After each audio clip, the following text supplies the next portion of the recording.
Laurie Kenton, prof de fac spécialisé des États-Unis et aussi chroniqueur à Rolling Stone Magazine, Rockin' Road Trip, les États-Unis en 1000 chansons de l'Alabama au Wyoming. C'est chez Hors Collection et c'est incroyable ce bouquin parce qu'il donne envie de voyager, peut-être d'allumer l'autoradio et d'écouter de la bonne musique. Laurie.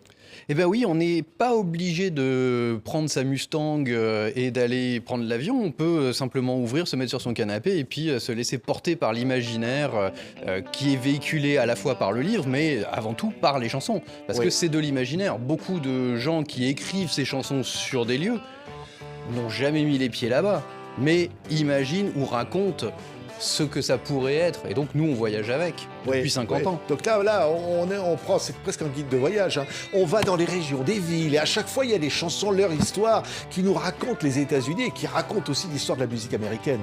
Et oui, c'était le pari de départ. Le pari de départ, c'était que mon compère Julien Grosso a dit, écoute, tu viens de faire un atlas historique des États-Unis, c'était en 2019. Il me dit, je pense qu'on pourrait faire la même chose sur le rock. Alors moi je vois tout de suite le côté complètement pachydermique du projet, je vois tout de suite le côté indomptable et je me dis ça va être compliqué, on trouve une formule, on se dit on va arrêter à 1000 lieux emblématiques et là ça marche, là on a un livre. Et c'est ce qu'on a fait, on s'est dit il doit y avoir des endroits où il n'y a pas beaucoup à grignoter. Mais bon, on va voir ce qu'on trouve. Et bien finalement, on a du biscuit partout. On a des chansons parfois cultes sur des lieux qui sont microscopiques et parfois sur des lieux qui sont plus gros, on n'a pas grand-chose, mais on a quand même des trucs. Oui, vous avez ça par exemple, écoutez.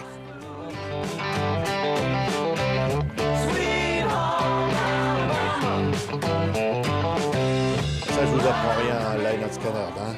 Incroyable Sweet Home Alabama, évidemment. Incroyable, mais on apprend toujours quelque chose. C'est-à-dire que nous, c'était un des points de départ. Évidemment, les Hotel California, il y a un certain nombre de chansons qui s'imposent comme ça parce qu'elles ont un nom dans l'album, dans le titre de la chanson. Sweet Home Alabama, c'est incontournable, c'est immédiat.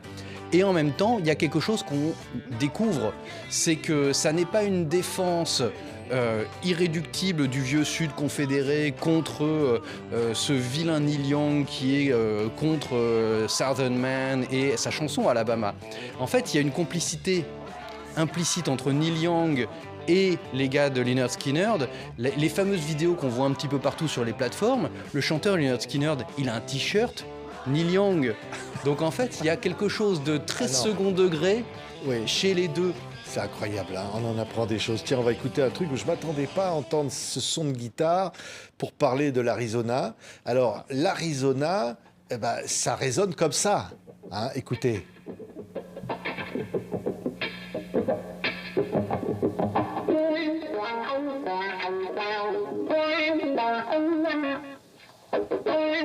Évidemment, c'est Jimi Hendrix.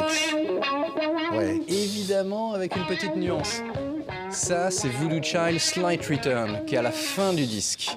Alors qu'en fait, celle où il mentionne l'Arizona, c'est la Voodoo Child que, en gros, personne ne connaît à part les fans d'Hendrix, qui fait un quart d'heure et qui est au début du disque, et qui est une espèce de jam blues enregistré au petit matin. C'est le même titre, mais celle-là, c'est une espèce de reprise.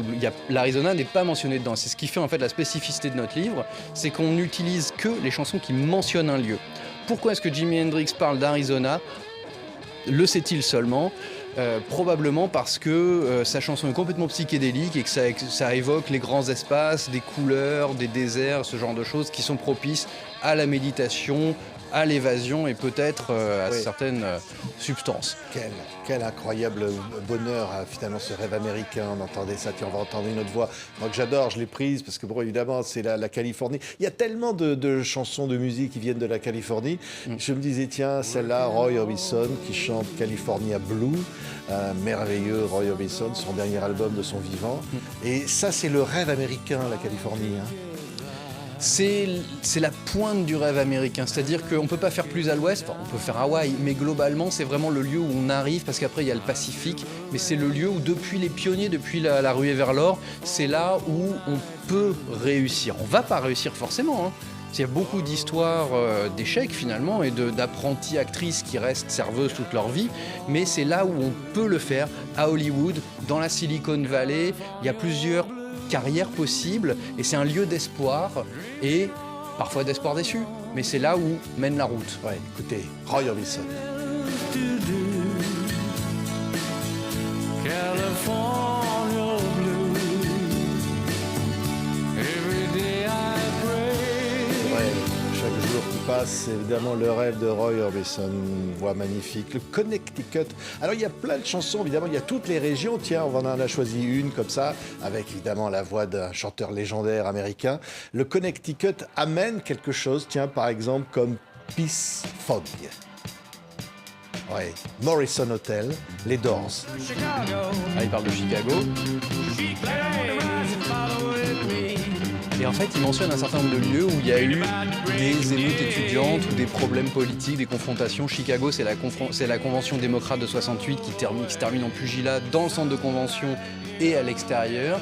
Et New Haven, il en parle parce que c'est l'université Yale et que c'est la fin des années 60, c'est le Vietnam et il y a une effervescence sur les campus un peu partout, notamment à Yale qui est une des universités les plus élitistes avec Harvard, Columbia, etc. et qui sont toutes touchées par cette effervescence, cette violence, cette électricité que Morrison symbolise un petit peu, lui, le poète maudit, il incarne un petit peu cette espèce d'ébullition et de limite. Oui, oui, il y a la Floride, Tom Petty and Heartbreakers, c'est le rêve, la Dreamsville. Et là aussi, on se dit, là, c'est un parcours presque obligatoire pour comprendre la musique américaine. Oui, alors Tom Petty, c'est vraiment son état de cœur, il est né là-bas, mais il y a plusieurs Florides. Il y a la Floride, Miami, soleil, plage, etc. Et puis il y a la Floride du Nord, qui est plus proche de la Géorgie, qui est en fait le vieux Sud. Et là, sur cette chanson-là et cet album-là, c'est vraiment de la nostalgie de l'enfance. Alors nostalgie, illusion rétrospective, hein. Il n'a pas eu une enfance très joyeuse, mais quand on l'écoute, on a l'impression que c'était mieux avant et que son enfance lui manque. C'est une grande tendresse. Dreamville, Ouais. a Et long la voix. time ago. Ouais, la voix de Tom Petty. All the trees were green in Dreamville. C'est pas très connu en France, Tom Petty, et c'est aussi un des objectifs qu'on a eu, c'est de donner du Sweet Home Alabama, Ouais. parce que c'est incontournable. Les Eagles, les Rolling Stones, etc. Mais Tom Petty, c'est connu dans le milieu rock, mais on s'est dit on va ouvrir des portes, et ceux qui connaissent pas des monstres aux États-Unis comme Tom Petty ou Bob Seger, eh ben ça va leur faire une porte d'entrée vers un continent évocateur. Et de fil en aiguille, ils vont faire un voyage, le voyage que nous on a fait à travers 1001 lieux aux États-Unis. Allez, le trip que vous pouvez faire. Alors là, pour le coup, la prochaine, elle est hyper connue, mais ça fait du bien aussi parce que c'est vrai que c'est un livre qui donne envie d'écouter de la musique. Évidemment, la grande voix du grand Ray Charles, parce que ça, c'est incontournable pour Absolument. l'amour qu'il proclame dans cette chanson pour une terre. Amour avec certaines ambivalences, que c'est quand même le Sud, il est noir, et donc il y a une relation un petit peu problématique aux deux. Hein. On est à la fin des années 50, début des années 60, et on est à l'époque où ça commence à bouger, mais c'est pas non plus l'acquisition des droits civiques est pas encore là, donc on est un petit peu au carrefour. C'est une chanson d'espoir aussi.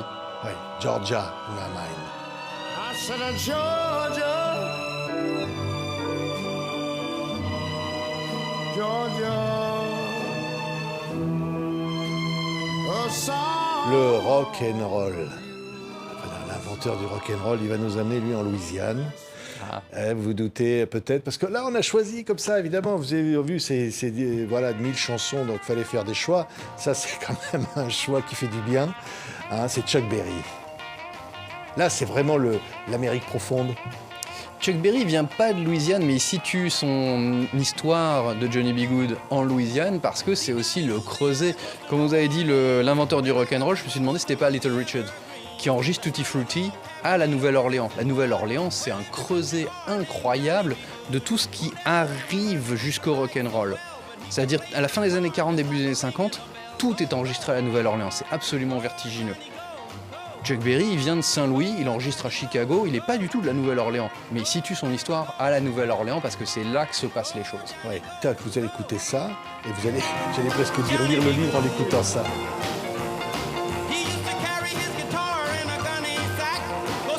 Alors là maintenant, il y a un groupe. Alors moi je sais par mon patron Yves Bigot que ce groupe n'est pas du tout australien. Ce sont des Anglais qui étaient allés s'installer en Australie, les Bee Gees. Et alors ça c'est quand même incroyable. Des Anglais installés en Australie qui incarnent le Massachusetts. C'est bizarre et c'est pas bizarre. Les Anglais ou les étrangers ont beaucoup chanté l'Amérique, mais une Amérique qu'ils rêvent et puis surtout qu'ils voient de l'extérieur, contrairement aux Américains qui voient ça de l'intérieur. Et c'est toujours intéressant d'avoir cette espèce de regard extérieur, notamment qu'ont les Anglais. Et les Anglais, pas tous les Anglais de la guerre froide. Parce que ils grandissent dans les années 50-60 et donc ils sont infusés de propagande américaine. Le soft power américain qui leur vend en gros le mode de vie américain. Ils grandissent avec les westerns, John Wayne, etc., le début du rock and roll. Et donc, eux, ils ont ça. Et quand la British Invasion, les Beatles, les Animals et tout ça arrivent aux États-Unis, ils arrivent avec des étoiles dans les yeux dans un pays qu'ils ont vu à travers des écrans. Et les Bee Gees, c'est la même génération. Ils rêvent des États-Unis, mais comme à l'époque... c'est beaucoup San Francisco. Ils veulent faire autre chose que San Francisco. Et donc ils prennent l'exact opposé, Massachusetts. San Francisco, Massachusetts. Même nombre de syllabes, mais une autre côte. Et ça donne une chanson mythique.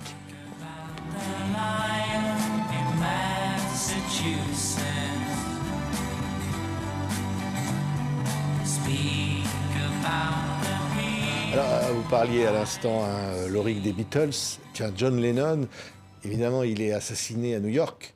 Donc c'est évidemment ce groupe anglais qui va aussi symboliser, à travers notamment cette chanson-là de John Lennon, New York. New York, il y passe plus de temps, John Lennon, qu'il passe dans les Beatles. C'est ça qui est fou. Et on a un Anglais, encore une fois, qui incarne de l'extérieur New York, mais on a aussi une paire d'Américains, des régionaux de l'étape, qui en sont vraiment le porte-voix principal. Je pense évidemment à Lou Reed.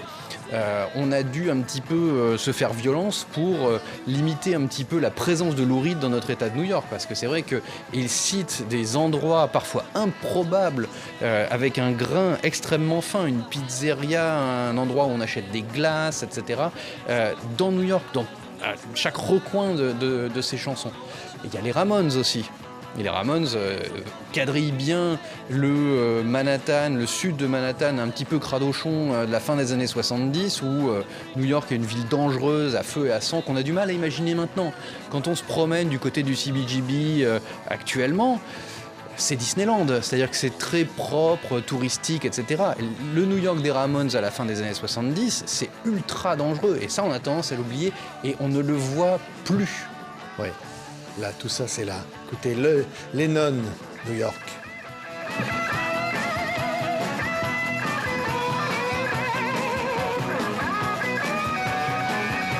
Et c'est un des rares à mentionner le Staten Island Ferry, qui est une institution quand on va à New York. Et donc, c'est John Lennon qui, presque en touriste, l'a mentionné, alors que les vrais New-Yorkais ne le mentionnent pas. Oui, incroyable. Voilà, faut vraiment lire Rock and Road Trip, les États-Unis en 1000 chansons, qui est publié chez Hors Collection. On va entendre là une introduction, moi je trouve d'un titre, c'est une des plus belles introductions qui soit. On n'est pas vraiment dans le rock. Écoutez ça.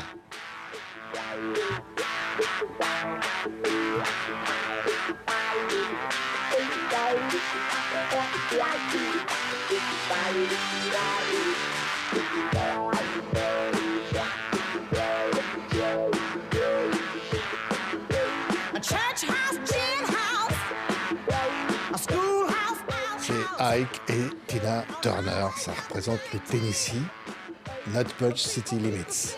C'est son patelin. Ouais. C'est son patelin à Tina. C'est un patelin. Et c'est ça qui est aussi assez incroyable, c'est qu'on parle des lieux gigantesques comme New York, etc. Et on parle de Nutbush que personne ne connaît, sauf que Tina l'a mis sur la carte. Elle l'a mis sur la carte du rock. Ça a été repris par Bob Seger. Et à partir de là, c'est devenu des chansons qui sont sur la carte du rock, dans le paysage du rock, alors que c'est pas grand chose. Nutbush City Limits, on passe vite d'une limite à l'autre. Mais c'est son patelin. C'est de là qu'elle vient et c'est de là qu'elle est partie également. Donc c'est aussi une forme de, pas d'évasion, mais d'émancipation. Ouais. Il y a de la passion là-dedans. Il faut le faire. Parce que je sais pas si on se rend bien compte, mais regardez le bouquin. C'est un truc, c'est une mine. Hein. On était à deux. Ah oui. Non, mais là, il y a tout, les villes, les régions, les États, les chansons, les références, les chansons qui parlent de telle région mais qui sont écrites ailleurs. Il y a tout. Et on a même plus que tout, parce qu'on a des lieux imaginaires. Ah oui. Eh oui. Kokomo des Beach Boys, qui était sur la bande originale du film Cocktail avec Tom Cruise, il parle d'un lieu qui s'appelle Kokomo.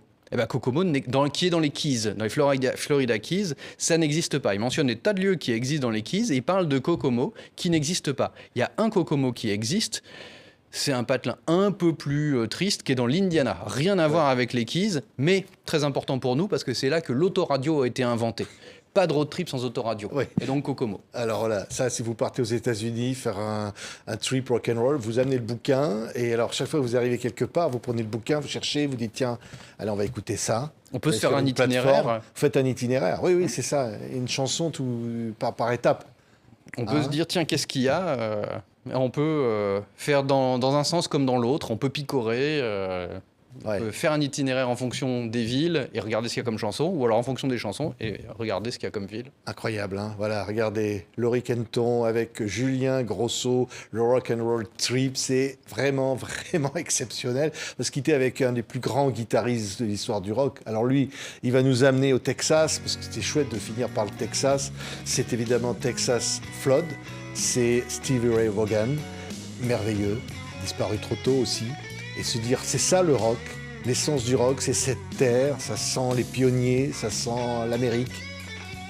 Il y a plusieurs Amériques. Stevie Ray Vaughan, il a cette espèce de passion tragique, parce qu'il meurt en 90, sa carrière fait même pas 10 ans. Et pourtant, c'est un guitariste qui est incontournable, à la fois dans le paysage des guitaristes, idolâtré par les guitaristes, mais qui est vraiment une des têtes de gondole du Texas. Et le Texas est très très varié, il y a du blues, il n'y a pas que de la country, on associe ça au cowboy donc à la country, en fait non, on a tout, on a beaucoup de blues. Il y a ZZ Top par exemple. Ouais, il y en a tellement. Merci beaucoup, hein. Faut voyager en musique avec ce livre. C'est un sacré trip de rock'n'roll. Merci beaucoup Laurie Kenton. Merci à vous. À bientôt et la musique de Steve Ray Vaughan. Texas.